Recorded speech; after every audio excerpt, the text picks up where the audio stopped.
Well, to reflect more on 28 years of democracy, I'm now joined by the former CEO of the Nelson Mandela Children's Fund, Sibongile Mkhabela. She was among school leaders who were arrested in connection with the 1976 Soweto student uprising.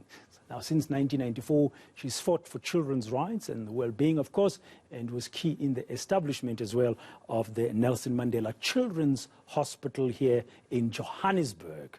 She received the Order of Luthuli in silver for her contributions to the nation. She's joining us now via Zoom. Mama Mkhabela, good afternoon, and thank you very much for your time. You are one of my leaders. You were one of my leaders of June 16, 1976. I was at Morris Isaacson High School when you were detained, one of our leaders at the time with the likes of Tsitsi Mashinini. What I recall, you were the only female student leader at the time in the SSRC, and you played your part very heroically. And despite being tortured, you kept the commitment going in the struggle against apartheid. Looking back now, as we mark 28 years of democracy, was it worth your sacrifice? Moyana, thank you so much. Thanks for having me, and I am so glad that we can reflect back. Was it worth the sacrifice? I will say yes, and I will say we are just derailed. We're not there yet. You know, this is not where we're coming, and this is not where we're going. So we're far from where we're going. But with the journey that we have traveled so far has been worthwhile. The journey in the last 27 years has been extremely difficult. Many of us went into government in 1995. At that time, of course, we were enthusiastic. Of course, we were going to give back to this amazing country with amazing values. And we're going to stay accountable to the citizenry. But also, we're not going to have a passive citizenry. That was part of the 1994. It's so many years later.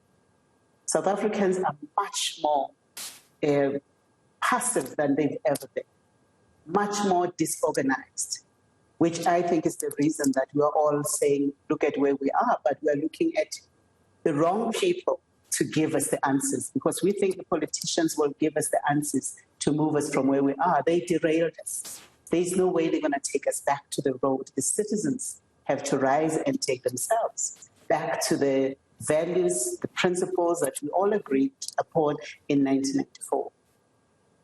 Yeah, I just remembered that you were Sibongile Mkhabela when we were at school, in case somebody just switches on and say, who is this Mrs. Mkhabela? You were Sibongile Mkhabela. Let me just remind the veterans and some of the young ones must know. Okay, what are the values? I just spoke to the COSATU First Deputy President, Mr. Shingange.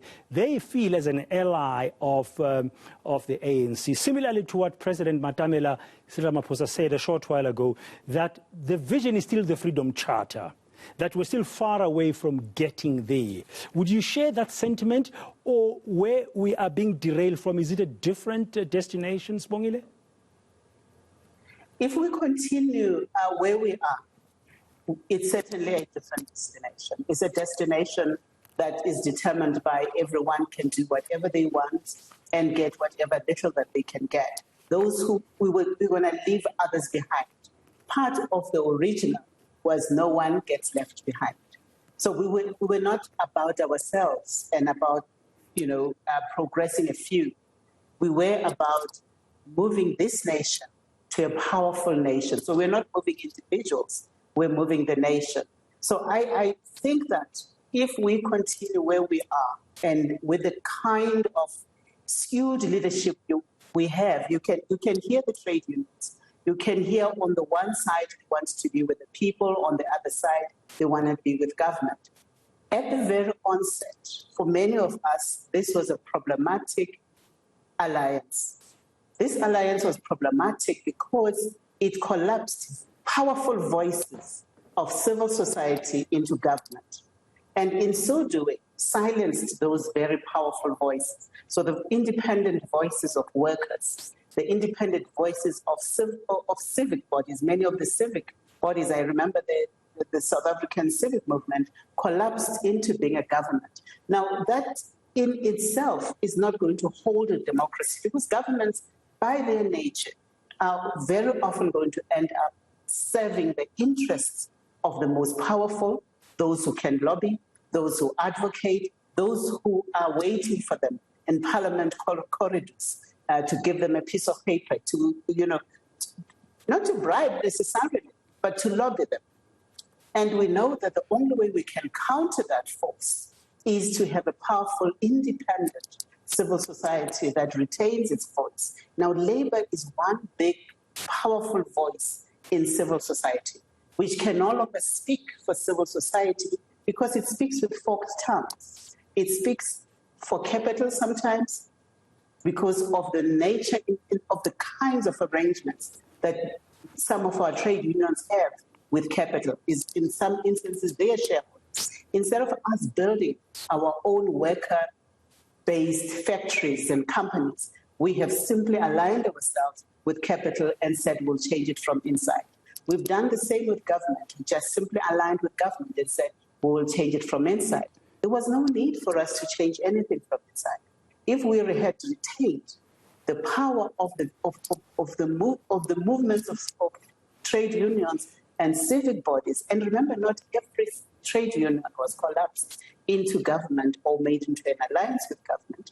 Remember that there were those that, from a political perspective, were not within the ANC, and those did not survive, which means that those voices that were very important to this democracy were voices that we no longer hear. So are other voices of the Black consciousness movement, whether it were trade unions led by Black consciousness movement or civic bodies, all of those begin to disappear. But not only that, part of the problem is that we changed the meaning of leadership.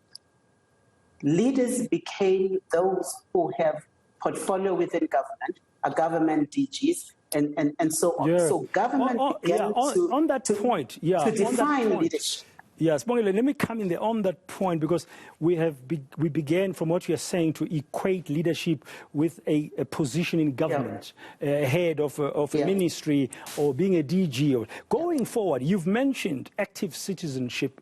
In the past, it was there. Now, the way you are answering my question around about the role of allies, and you're pointing to the trade unions and stuff, would suggest that you think that going forward should be different. I mean, in 2 years' time, this country will be marking 30 years of democracy. A general election is upon us. Would you be advocating or thinking that perhaps the future would lie in the hands of a much more active citizenry, people taking up actions where they are for various causes, whether they are climate change causes, poverty causes, inequality causes, anti-gender-based violence causes, and so on? Then Parliament looks like the most powerful institution. The truth is, Parliament is as powerful as the citizenry. At the moment, the citizenry has handed over power to Parliament. So everyone wants, and everyone thinks, if we don't have the ANC, we don't see an alternative, we need to have an alternative political party. At this point, I really don't think it's another political party you need. What South Africa needs is a powerful people's movement that can ask the critical questions that many of the institutions that are now collapsed into government can no longer ask those questions. But once you have these powerful bodies outside of government, then you are able to hold Parliament and government accountable. At this point, even though you have opposition in Parliament, you have ANC, you have them all, but in truth, they all agree and all aspire to a particular type of being seen and leading this country. What they need, all of them, whether it's the DA or need our voices. And fortunately now we have free media. We have media in your room, on your phone. You can mobilize wherever you are. And until us as citizens stand for what we believe is right, for example, if I'm standing for good education, there is no way that we would have allowed as citizens this kind of education that we see is leading our children to the levels of unemployment that we see, but it's also leading our children to nowhere really, because at this point, when the government says If a child gets 30% pass, they're good enough.